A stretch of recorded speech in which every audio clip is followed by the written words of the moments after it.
नमस्कार मित्रों। जैसा कि आप सभी को पता ही है कि रीट 2021 की जो काउंसलिंग है वो 10 जनवरी से शुरू हो चुकी है। तो मतलब उसमें आवेदन करने के लिए हमें क्या क्या निर्देश, कौन कौन से नियमों को फॉलो करना है, तो उनका एक बार हम अध्ययन कर लेते हैं ताकि किसी प्रकार की त्रुटि न हो फॉर्म भरते समय। तो आइए जानते हैं।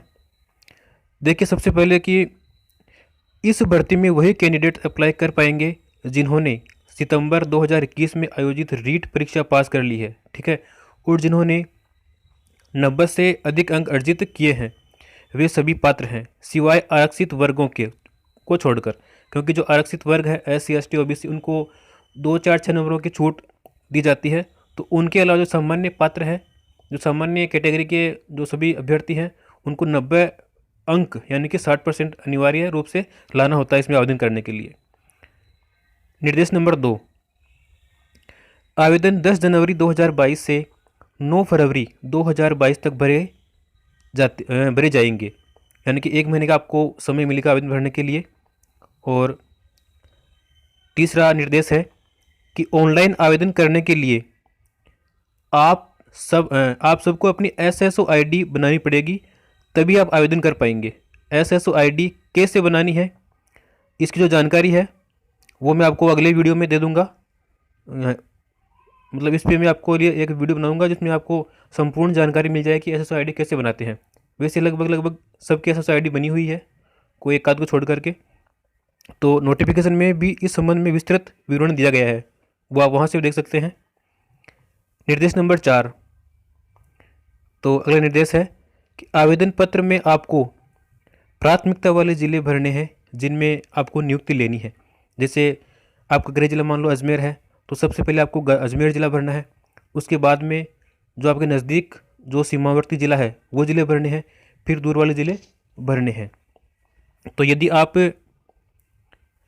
मेरिट लिस्ट में चयनित होते हैं तो बाहरी राज्यों के अभ्यर्थी राजस्थान की सीमा के आसपास के ज़िलों का चयन कर सकते हैं और बाकी अपनी सुविधा के अनुसार ज़िले भर देवे। जो राजस्थान से बाहर के अभ्यर्थी हैं वो राजस्थान की सीमा के जो आसपास के ज़िले हैं वो ज़िलों का चयन कर सकते हैं, और बाकी जो कैंडिडेट राजस्थान के वो अपनी सुविधा के अनुसार सबसे पहले अपने होम डिस्ट्रिक्ट भरना है, फिर उसके पास में जो ज़िले हैं वो भरने हैं। और अगला निर्देश है नॉन TSP गैर अनुसूचित क्षेत्र के पदों के लिए सभी लोग आवेदन कर सकते हैं। बाहरी राज्यों वाले कैंडिडेट्स भी नॉन TSP में ही आवेदन करें, TSP में नहीं। कहने का तात्पर्य ये है कि जो नॉन TSP क्षेत्र के जो पद हैं उन पदों के लिए केवल राजस्थान के जो अभ्यर्थी हैं वही आवेदन करेंगे, ठीक है। बाहरी राज्यों वाले जो कैंडिडेट हैं वो नॉन TSP में जो है वही में आवेदन करें, TSP में आवेदन नहीं कर सकते हैं। तो देखते हैं अगला निर्देश क्या है। TSP यानी कि अनुसूचित क्षेत्र के पदों के लिए वही लोग आवेदन कर सकते हैं जो TSP वाले एरिया में रहे हैं। जो TSP वाले एरिया के जो लोग हैं वो केवल TSP के लिए ही आवेदन करेंगे, ठीक है।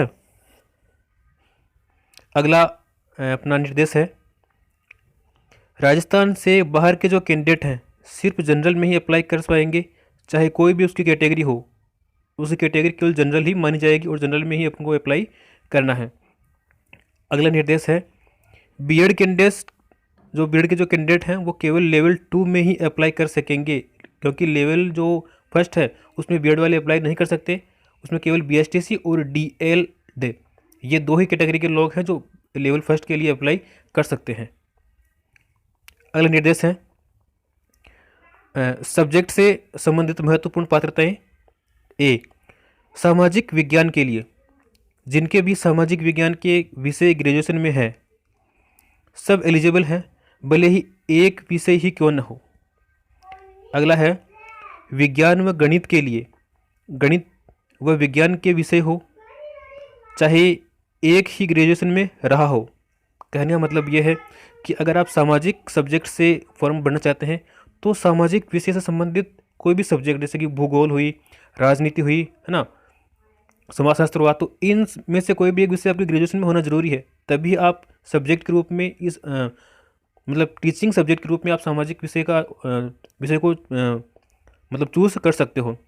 और दूसरा विकल्प है B कि इसमें विज्ञान व गणित के लिए, अगर आप विज्ञान और गणित के लिए अप्लाई करना चाहते हैं तो आपके ग्रेजुएशन में एक सब्जेक्ट यानी कि या तो विज्ञान होनी चाहिए या फिर मैथ्स उनमें होनी चाहिए, तभी आप इसके लिए अप्लाई कर सकते हैं। सी निर्देश देखिए, कॉमर्स वाले विद्यार्थी सामाजिक विज्ञान से भर पाएंगे। जिनके कॉमर्स है ग्रेजुएशन में उनके लिए केवल एक ही ऑप्शन है, वो केवल सामाजिक विज्ञान से भर पाएंगे, और यही जो ऑप्शन है वो इस बार ही मिला है, क्योंकि 2018 में जो भर्ती हुई थी उसमें ये ऑप्शन नहीं था उनके लिए। अगला निर्देश है हिंदी के लिए, आपके ग्रेजुएशन में हिंदी विषय एक वैकल्पिक विषय के रूप में रहा हो तो ही आप हिंदी से अप्लाई कर सकते हैं। वही नियम अंग्रेजी के ऊपर भी लागू होता है कि आपके ग्रेजुएशन में अगर अंग्रेजी विषय एक वैकल्पिक विषय के रूप में रहा हो तो आप अंग्रेजी विषय भर सकते हैं। संस्कृत, उर्दू, पंजाबी, सिंधी, ठीक है, इनके लिए भी यही नियम समान रूप से लागू होते हैं।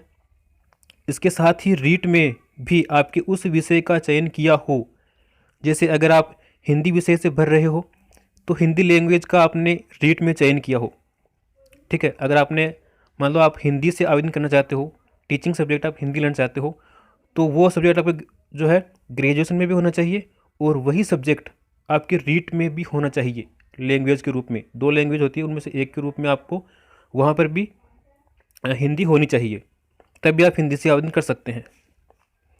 अगला बिंदु है इसका,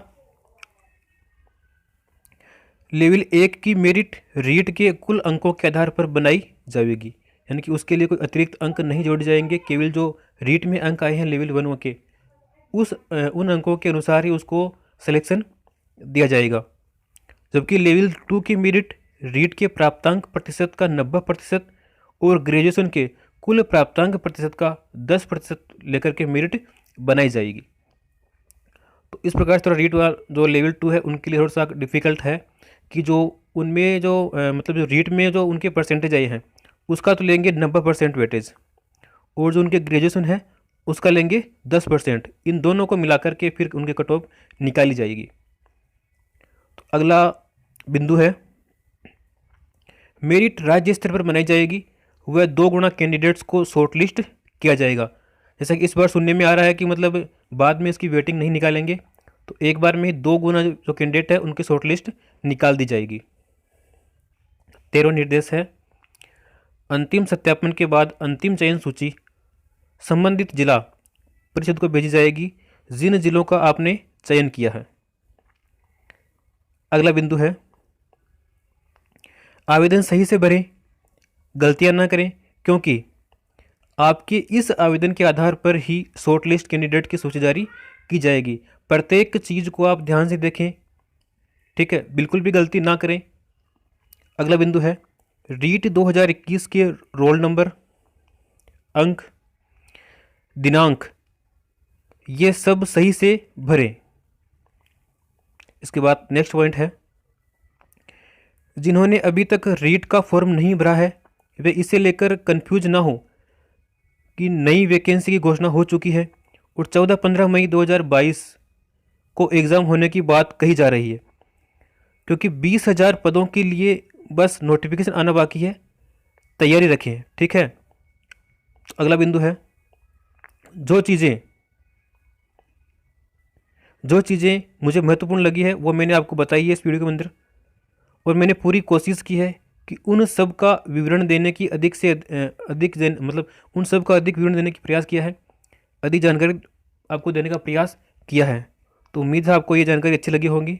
अगर अच्छी लगी है तो ऐसे ही न्यूज़ के लिए आप इस चैनल को सब्सक्राइब करके रखें और इसके पास में ही बेल आइकन है उसको प्रेस करके रखें, ताकि आप अपने साथियों के साथ उसको शेयर करें और जो वीडियो है इस प्रकार के जो नोटिफिकेशंस है वो सबसे पहले आप तक पहुँचे। तो मिलते हैं अपने नेक्स्ट वीडियो में, तब तक के लिए जय हिंद, जय भारत।